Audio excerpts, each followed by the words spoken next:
Okay, so Minnie has already seen my project that I did with my Raspberry Pi to make a internet radio out of a Roberts RM33.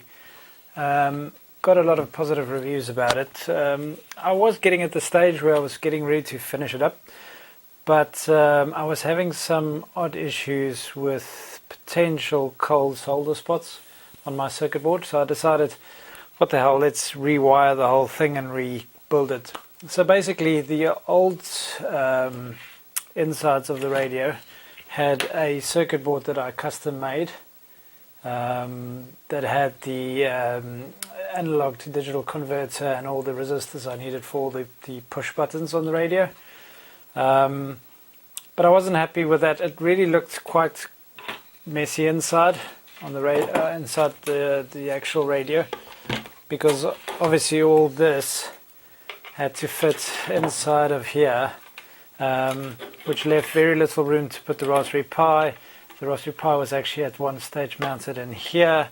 This board was mounted down here, obviously with the rest of the internals of the radio on the inside. And it looked really messy to me, and I didn't like it, so I decided, well, what the hell, let's redo it all, rewire the whole thing. So I thought, well, seeing that I'm stripping it down, I might as well do a new video of my project to kind of show what we did or how I got to the point of where I am now. So for those not in the know, this is the part of the original of the radio, the Roberts RM32. The only things that I kept was the actual chassis that the radio was built on, and the actual original switches, which has this lovely clicking noise to them. These are all wired up with a single positive bus for all these, but the 7 switches here, which is the 5 favorite buttons, the manual tuning button, and the program button, which I've made a reset switch in case I have issues with the Raspberry Pi or my program locks up. I can manually reboot the radio that way. The bottom here, it was the old long wave, medium wave and VHF buttons. These became now my various options. I've got internet radio, Spotify, and a spare one which I'm still deciding what to do. Obviously mounted my 20 by 4 LCD character display screen. Had to cut bits of the chassis out, and as I previously explained in a video, I decided to cut these holes out as well, so that I could mount my potentiometer and my rotary encoder physically to the case. The reason for that was I couldn't find ones with long enough standoffs to actually mount it onto the chassis direct and come through the case, because it's quite a thick case it's got to go through. So you need about what's a guess of that, 8 mils to get through, over and above the space you need once it's mounted, and to get your knobs mounted on the other side, that diameter there, to work. So what I decided was just to cut the holes out, mount the potentiometer and the rotary encoder to the actual case, and then when I fit the chassis back inside, the wires and the insides of the rotary encoder, the base of it would just pop through those holes. So just to come back to the wiring situation. So obviously I got rid of my custom board that I made with the analog to digital converter for the potentiometer and all the other inputs that came through on the Raspberry Pi.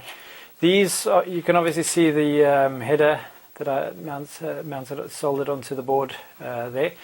They actually connected to the Raspberry Pi GPIO pins via cobbler cable, and that, as you can see, is very long, and it's got extremely thin wires that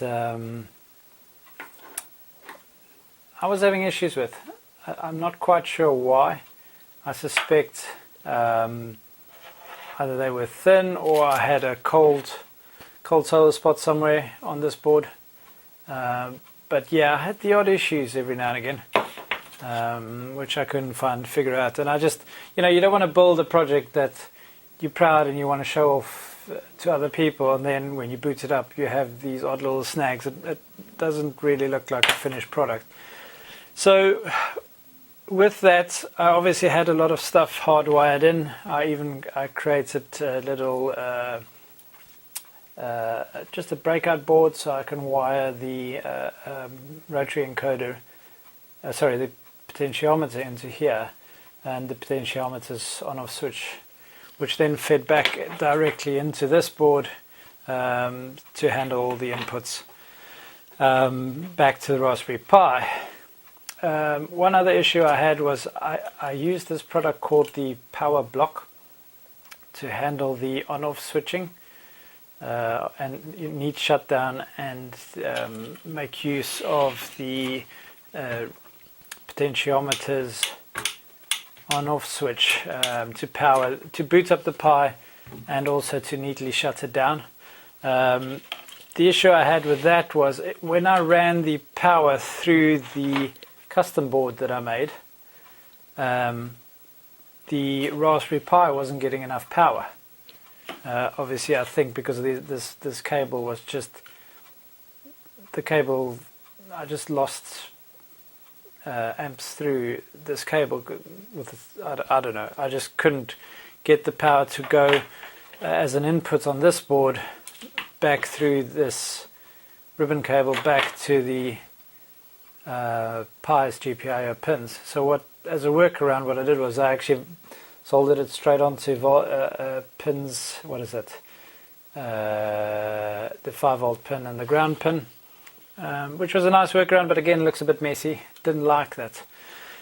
So, workaround. I decided to build one of these Adafruit custom hats that they make, that you can kind of build your own circuit board on, or at least prototype your own board. That comes, there's two versions, one that comes with a chip and one without a chip, so that to program. I'm going to go without the chip because obviously I'm not going to mass produce these, nor am I going to sell them or want to build libraries for them. I merely wanted a nice hat that was the correct size.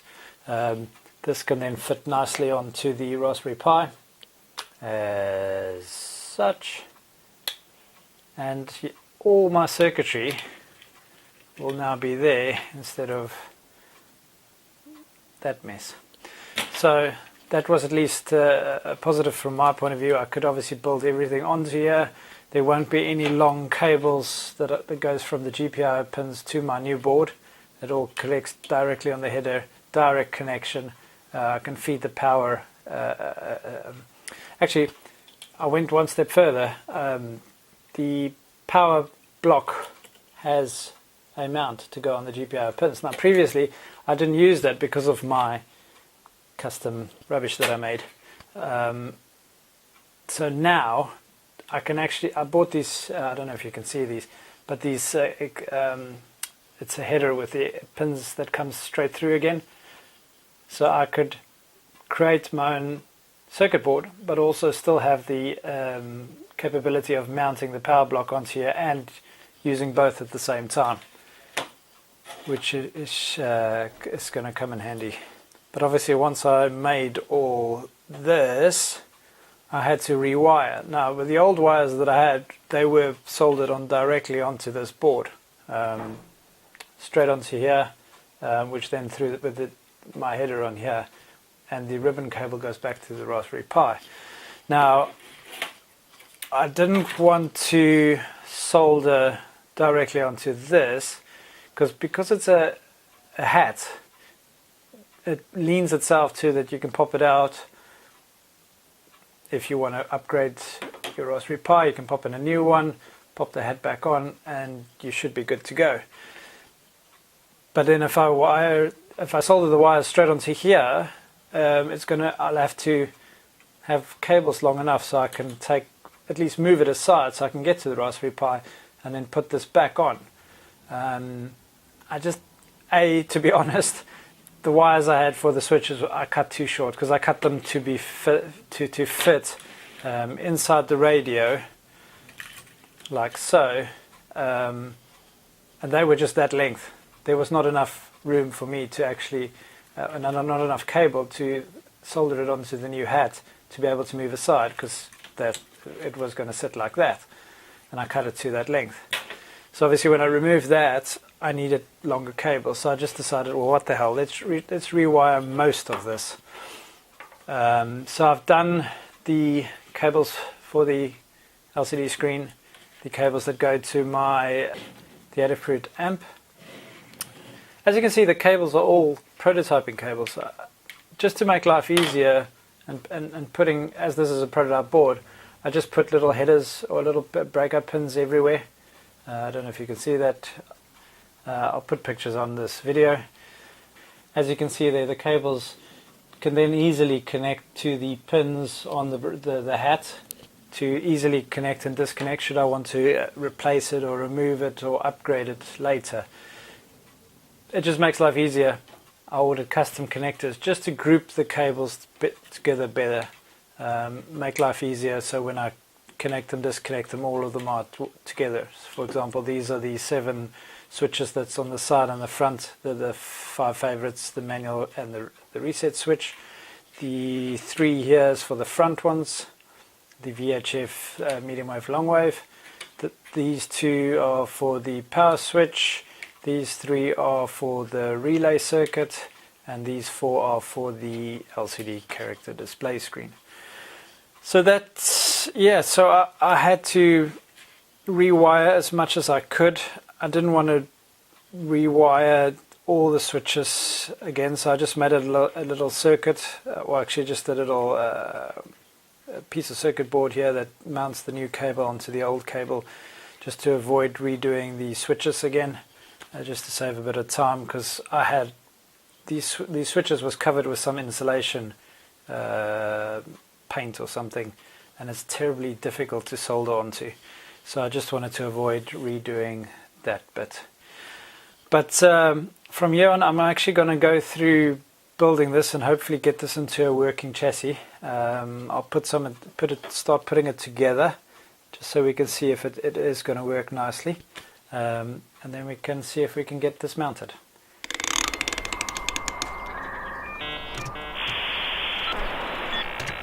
Right, so where we're at. The Raspberry Pi is now mounted into the chassis. Actually, just to take a step back, to mount the Raspberry Pi in the chassis, I 3D printed a bracket to hold it all in. It's got these square standoffs so that I could make it mount flush with the chassis that had already holes in this L-shaped bracket here. So I just made these standoffs to push the bracket as far back into the chassis as possible to leave me room for the rest of the stuff. Made a bit of a hole here just to allow heat to go through from the Raspberry Pi and ventilate a bit. These holes is obviously where the Raspberry Pi goes, but they're obviously too big. I bought these plastic standoffs, and they fit right into here, so I just epoxied them into place. Then screw mount, the standoffs actually screw into those holes, into each other, to mount the Raspberry Pi. This big square hole at the bottom here is just to allow these buttons, standoffs for the switches in the front to come through the bracket slightly, and then I've got smaller holes on either side to allow the cables to come through, which I've already fed it through, except for the rotary encoder and the potentiometer, which I still need to mount once the chassis goes into the case. The USB sound card is there, all the other wires is here. I've also got this tiny little ribbon cable, I don't know if you can see it, costs an arm and a leg, but that's to allow the SD card not to be mounted on the Raspberry Pi, but actually to come loose. I might hot glue it onto the side here, just for ease of access, so I can, if I need to create a new image, back up the image, or should this SD card get corrupted, it just makes it easier for me to get to it rather than have to dismantle all this every time. I can easily get to the SD card to mount it. So the next bits to do is to actually mount my custom circuit board onto the standoffs. Actually, I'll then wire it all up, put the power block onto the extended headers that came through my hat, and then hopefully we should be in a rolling chassis.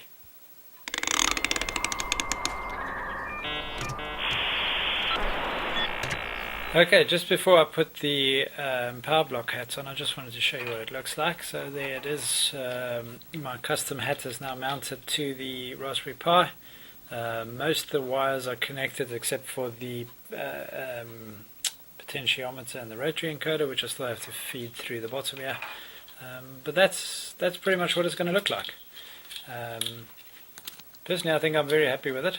I will still make a little standoff at the bottom here to push that all back, but you got to mount the chassis into the case, and the wooden holes will maybe require to flex a little bit, so I don't want to fix this in place now, bend one of these brackets slightly off from the wooden case, and then I struggle to mount that a lot. So I'm going to go a bit in reverse. I'll mount this to the case first, then design a standoff that's just going to push this slightly down to make it more flush, and it'll fit. I don't know if you can see there on the 3D printed chassis, it says True Radio. So I'll put the power block on now, get that all mounted, and then we should have the chassis finished, and then we can try and see if we can feed it through the radio case, and that should be it.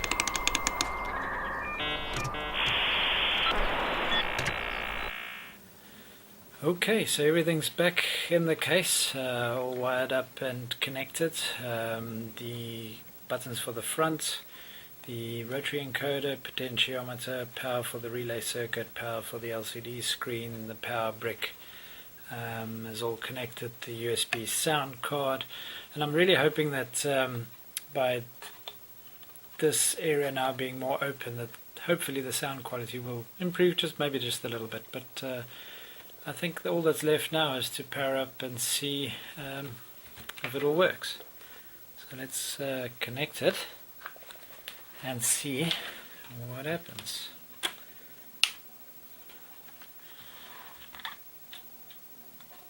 So while it's still booting, I still need to work on the case, strip the paint and sand it down a bit and give it my own custom paint job, and hopefully it'll look a bit neater.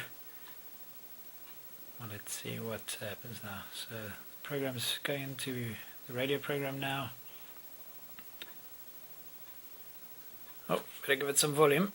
Thought about this, have we? Maybe we should have put out an awning or a gazebo or something. There's no shelter from the sun. No, it's really quite scorching. Laura from Leeds is taking it all very seriously. She's wearing her cargo pants with all the bits attached. Why so? .co.uk/5live.